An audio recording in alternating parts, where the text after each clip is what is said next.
Hello and welcome to the second training. Today we're talking about the 6 human needs, and we're looking a little bit closer at what plays a huge part when we make decisions. Decisions that may affect ourselves or may affect those around us. So the 6 human needs are divided into 2 sections. We have our personal needs and we have our spiritual needs. But today we're going to be taking a closer look just at the top 4 at the personal needs. So let's start, shall we? Yeah? Certainty is the top one. Now this is about having a sense of safety and security in the decisions that you make and how you live your life. You may be one who needs to have a routine. Yeah, you respond better when you know exactly what's going to happen next.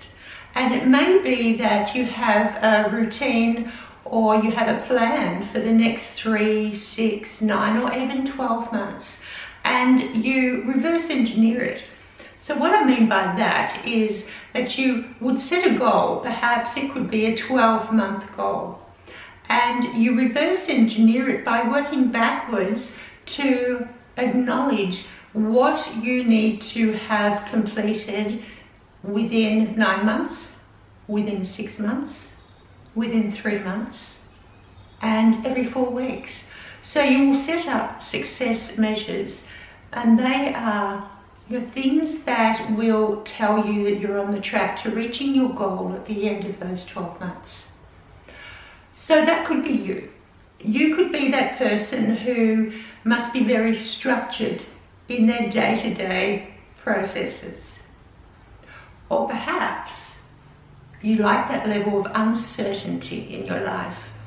So that represents having challenge, having variety, mixing it up a little bit. Knowing that there could be an element of certainty in your day, but you do like to have that sense of variety a little bit more. Now for myself as a trainer, I enjoy having that sense of uncertainty because I know that each group of clients that come to my program are going to be different. They're going to be coming from different walks of life. They're going to have different life experiences, and they could very well have different outcomes. So that's me, but I wonder what yours is. Yeah, do you prefer to have a sense of structure, planning, and know what's going to be happening from week to week, month to month? Or do you like to have that little bit of uncertainty, the variety, the challenge? Yeah, mix it up a little bit. Do you prefer that one, number 2, uncertainty? So have a little bit of a think about which one of those is more prominent in, say, decisions that you make. Was there an element of uncertainty that you needed to be sure, you needed to make sure it ticked all the right boxes? Or was there an element of uncertainty that you were willing to give something new a go? Yeah, it may not have been something that you've done before, but because it brought that change or that challenge or that variety to you, you opted for that choice. So take a moment to think about that now. You can pause the video if you like. So now that you've had a moment to think that you've either enjoy having certainty or uncertainty in your life, we're now going to look at 3 and 4. So 3 represents significance. Now there's 2 elements to significance. We can be a significance getter, or we can be a significance giver. And I'll tell you what that means. A significance getter means that, and look, it's not in a negative sense, but we want to feel important. So we will do things so that we receive that appreciation. We receive the accolade from someone to say, Karen, thank you so much. I really appreciate your time today. And we enjoy that. That's what we need. We need to feel significant, so we are the significant getter in the sense of what we are doing to achieve that. Or we could be a significance giver, and this is where we always give praise to others, especially when they help us out, yeah? Or even when we see that they are doing a good deed or helping someone else, we will acknowledge them. And we will be the significance giver in the sense of, wow, Karen, I saw what you were doing right then. That was awesome. I'm so proud of you. So that's the significance giver that you give to others. And then the fourth need that we're looking at is love and connection. And this is a need of having relationships, being with people around you. And this can not so much mean intimacy, but being with groups, having that sense of belonging, being a part of something where there is a greater purpose. And this is my second need. Yeah, so I spoke before about one of my needs being uncertainty, having a sense of variety and challenge. My next one is love and connection. I have that need to be with people, to share love and be connected and have that sense of engagement and feel that love and belonging. To me, that's really important. So I wonder what is important to you.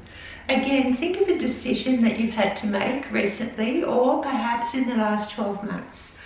Which was playing a huge part in that? Was it the significance?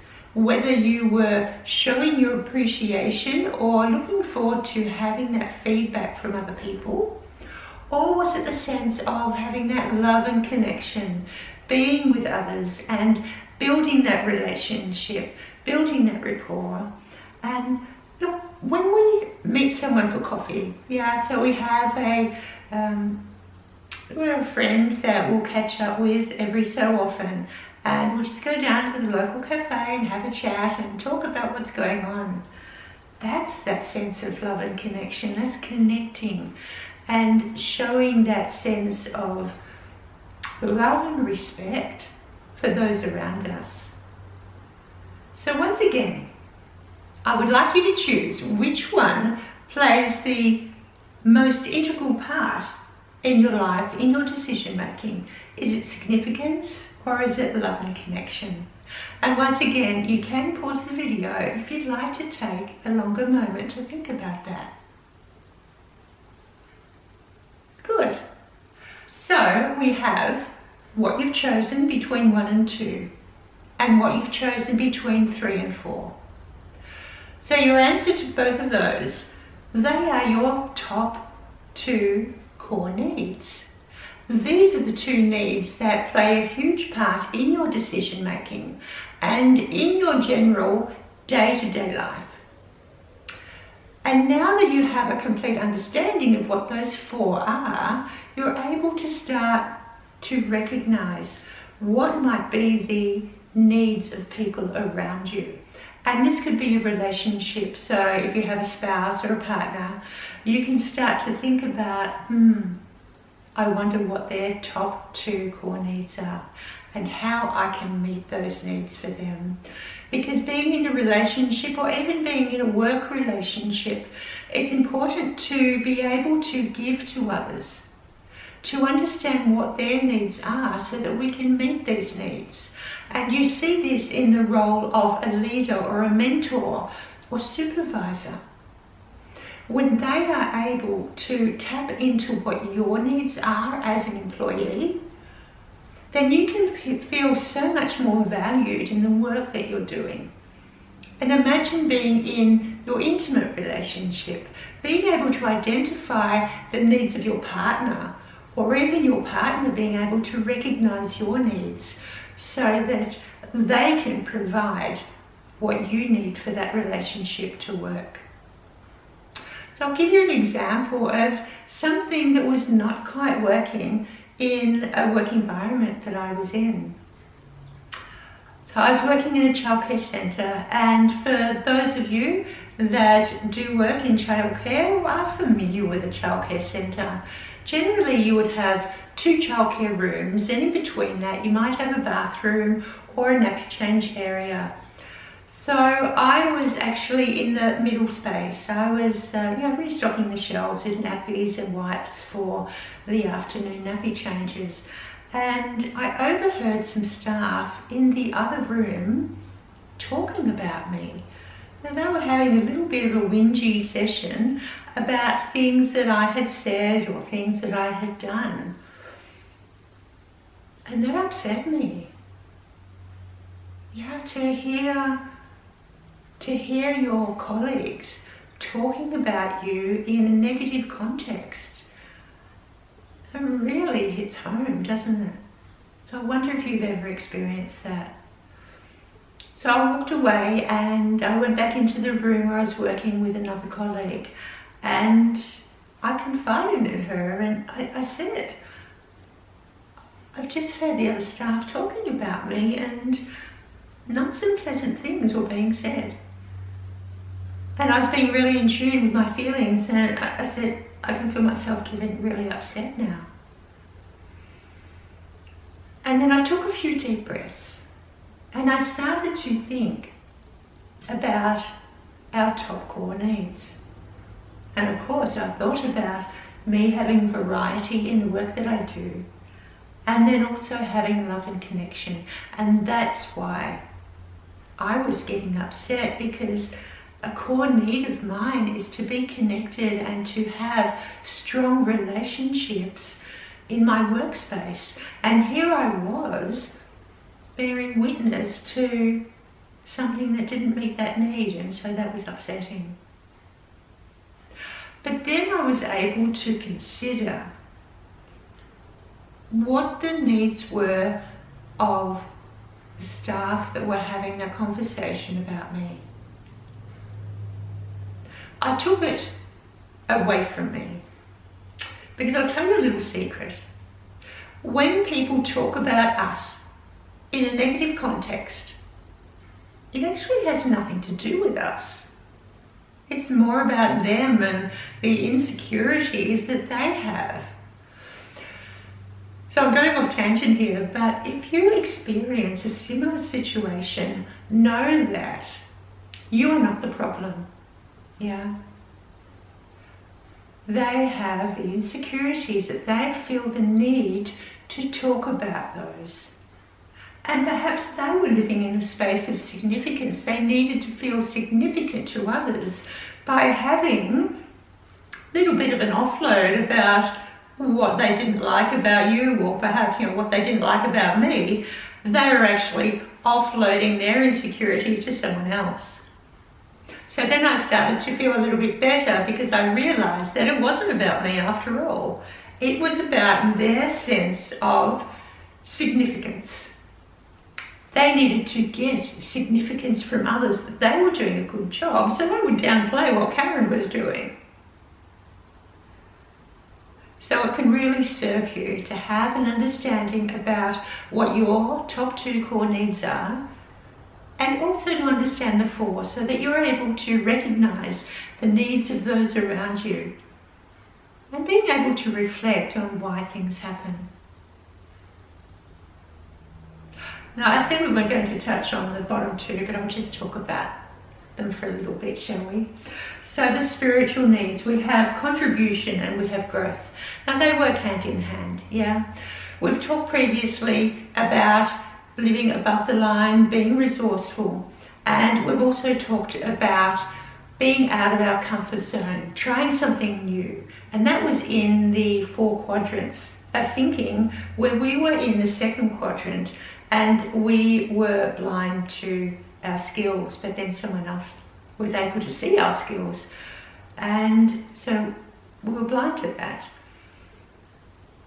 It's okay, because when we try something new, it will be fearful. Yeah, there'll always be fear when you're trying something new. Without fear, there's no growth. Imagine if everything was the same, day in, day out, everything that you tried, you had done before. Yeah, nothing would be a challenge. So having a sense of fear in attempting something new, learning a new skill, that's where we have growth. So that could be a need for you spiritually. And then also contribution. That it's a need for you to contribute and to give to others. And that services your spirit.